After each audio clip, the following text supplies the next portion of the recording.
Hi నమస్తే. ఈరోజైతే మన ఛానల్లో సొరకాయ పాయసం అయితే ప్రిపేర్ చేసుకుందామండి. ఇక్కడ వచ్చేసి నేను హాఫ్ వర్క్ సొరకాయ తీసుకున్నాను. పైన పీల్స్ తీసుకొని ఇలాగ స్ట్రైనర్తో సన్నగా తరిగి పెట్టేసుకోవాలి. ఇప్పుడు ఒక వేరే ప్యాన్ పెట్టుకొని అందులో 3 టేబుల్ స్పూన్ వరకు నెయ్యి వేసుకొని, నెయ్యి హీట్ అయిన తర్వాత సన్నగా కట్ చేసుకున్న డ్రై ఫ్రూట్స్ కూడా వేసుకొని బాగా ఫ్రై చేసుకోవాలి. ఇప్పుడు మనం తరిగిన సొరకాయ ఉంటుంది కదా, దాంట్లో నుంచి వాటర్ అంతా వంపేసుకున్న తర్వాత సొరకాయ తురుమును కూడా ఇందులోకి వేసుకొని ఒకసారి బాగా ఫ్రై చేసుకోవాలి.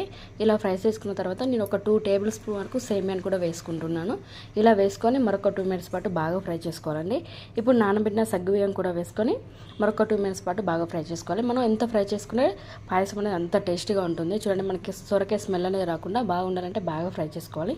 ఇప్పుడు లీటర్ వరకు పాలను కూడా పోసుకొని వాటర్ అనేది యాడ్ చేసుకోకుండా ఒకసారి కలిపేసుకున్న తర్వాత ఇందులోనే ఇలాచి షుగర్ కూడా వేసుకొని మరొకసారి కలిపేసుకోవాలి. ఇలా 5 మినిట్స్ పాటు బాగా దగ్గరికి అయ్యే వరకు ఉడికించుకోవాలండి.